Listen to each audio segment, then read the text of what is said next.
Last topic में हमने discuss किया था कि दो या तीन को आपस में हम कंबाइन कैसे करेंगे। उसके बाद हमने डिस्कस की कि दोनों को हमको सेपरेट करना हो तो सेपरेट कैसे करेंगे। जैसे कि मैंने बात की थी आपके लेफ्ट राइट और मिड को किस तरीके से हमने अलग किया था। सेम इसी तरह का डेटा हमारे पास है कि मेरी मेल आईडी है, इस ईमेल आईडी में मुझे आईडी को अलग रखना है और उसकी वेबसाइट को अलग रखना है। प्रॉब्लम यह है कि मेरे पास इस तरह के बहुत सारे डेटा है और अगर इसमें हम लेफ्ट फॉर्मूला लगाते हैं तो लेफ्ट से तो अलग कर सकते हैं कि कुमार 5 है, 5 कर लेंगे और यहाँ पे राइट से राइट निकालेंगे। आईपीटी इंडिया है 3, 5 3 8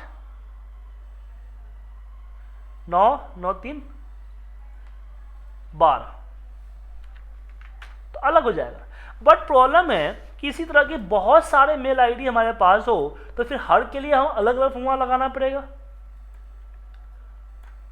तो इसको करने के बजाय हम सिंपल सा यूज कर सकते हैं कि हमारे पास कोई ऐसा फॉर्मूला ढूंढना पड़ेगा जिसमें मुझे एट द रेट की पोजीशन पता चल जाए कि कितने कैरेक्टर बाद हमारा एट द रेट आ रहा है। तो इसके लिए यहाँ पर दो फॉर्मूला है, फाइंड एंड सर्च। फाइंड लगाइए, क्या ढूंढना है, एट द रेट ढूंढना है। किसके अंदर ढूंढना है, तो इसके अंदर ढूंढना। स्टार्ट कहां से करना है, तो पहले नंबर कैरेक्टर से। तो 6 दिखा दिया। और सेम हम सर्च भी लगा सकते हैं, सेम तरीके से लगता है। किसके अंदर, इसके अंदर। कहां से ढूंढना स्टार्ट करना है, पहले नंबर से।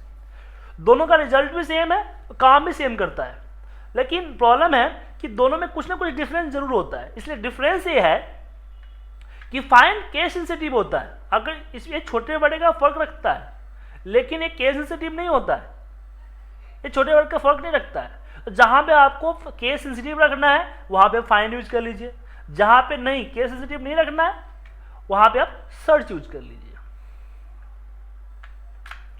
और फिर मैं लेफ्ट का फॉर्मूला लगाऊंगा और लेफ्ट में बोलूंगा कि 6 - 1, माने 6 जो नीचे था फाइंड की वैल्यू है 6 आया था, उसमें से -1 कर लिया। -1 क्यों किया, क्योंकि जो एट द रेट का पोजीशन इस फाइंड ने दिया था वो दिया था एट द रेट तक की दूरी, मतलब 6, लेकिन हमें 5 ही लेना है तो हमने -1 कर दिया। इसको हम एक साथ भी लगा सकते हैं कॉपी करके। इसको हम जहां पे B3 हमने सेलेक्ट किया था वहां पे हम इसको पेस्ट कर देते हैं। राइट के लिए भी सेम राइट लगाएंगे, राइट इसको सेलेक्ट करेंगे और इसमें से बोलेंगे लेन। लेन फॉर्मूला क्या करता है कि किसी भी सेल का कंप्लीट लेंथ बताता है। अगर मैं इसके लेंथ के बारे में जानना चाहूं तो मैं लगाऊंगा LEN, लेन। इसको सेलेक्ट कर लूंगा और एंटर प्रेस कर दूंगा। तो ये बताया कि 18 इसके टोटल लेंथ है। नंबर ऑफ पूरा जो कैरेक्टर्स है हमारा इस सेल के अंदर में वो 18 है। तो हम यहाँ राइट में हम बोलेंगे 18 - 6, तो पता चल जाएगा कि IPT इंडिया कितना है, जो साइट है IPTindia.com। तो राइट इसको सिलेक्ट किया, कॉमा लेन LEN, लेन ब्रैकेट ओपन किए, इसको सिलेक्ट कर लिया, माइनस हमने बोला जो फाइंड रिजल्ट दिया है वो फाइंड। तो हमें यहाँ पे IPT इंडिया दिख गया। अब इस फाइंड फॉर्मूला को कॉपी करते हैं और इसी में हम पेस्ट कर देते हैं। हम इकट्ठा भी लगा सकते हैं, लेकिन अलग अलग लगाने से क्या होता है कि अगर कोई एरर आता है तो पता चलता है कि कौन सा फॉर्मूला एरर दे रहा है, फाइंड दे रहा है या सर्च दे रहा है। अब इसमें मैं कोई भी मेल आईडी लिखूँ, मैं लिखता हूँ, मैं अपनी दूसरी ईमेल आईडी लिखता हूँ कि sujitkumar.ipt@gmail.com। देखिए सुजीत कुमार और gmail.com ऑटोमेटिकली चेंज हो गया। तो ये ऑटोमेटिकली सेपरेट करने के लिए यूज करते हैं। इससे पहले हम लेफ्ट राइट का यूज किया जब मैन्युअली हमें सेपरेट करना होता है। अगर आप चाहते हैं कि ऑटोमेटिकली सेपरेट करना हो तो इसके लिए हम इसका यूज करते हैं, लेफ्ट एंड राइट के लिए यहाँ पे यूज करते हैं। लेकिन जरूरी नहीं है कि आप हर बार सेपरेट करने के लिए फॉर्मूला ही यूज करो। आपके पास ऑलरेडी एक कमांड भी है डेटा को सेपरेट करने का, उसको बोलते हैं टेक्स्ट टू कॉलन, जो कि डेटा मेनू के अंदर होता है।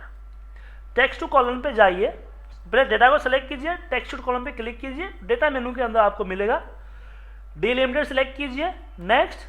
आप टैब के अकॉर्डिंग करना चाहते हो, सेमी कॉलन के अकॉर्डिंग कॉलम चेंज करना चाहते हो, कॉमा अकॉर्डिंग चेंज करना चाहते हो, या स्पेस के अकॉर्डिंग चेंज करना चाहते हो, तो जिसके अकॉर्डिंग चेक करना चाहते हो उसको सेलेक्ट करो। लेकिन मैं @ के अकॉर्डिंग करना चाहता हूँ तो एट द रेट यहाँ पे तो कोई है ही नहीं, इसलिए मैं अदर पे क्लिक करूंगा और यहाँ पे एट द रेट डाल दूंगा, फिर नेक्स्ट एंड फिनिश, तो दोनों अलग अलग हो जाएंगे।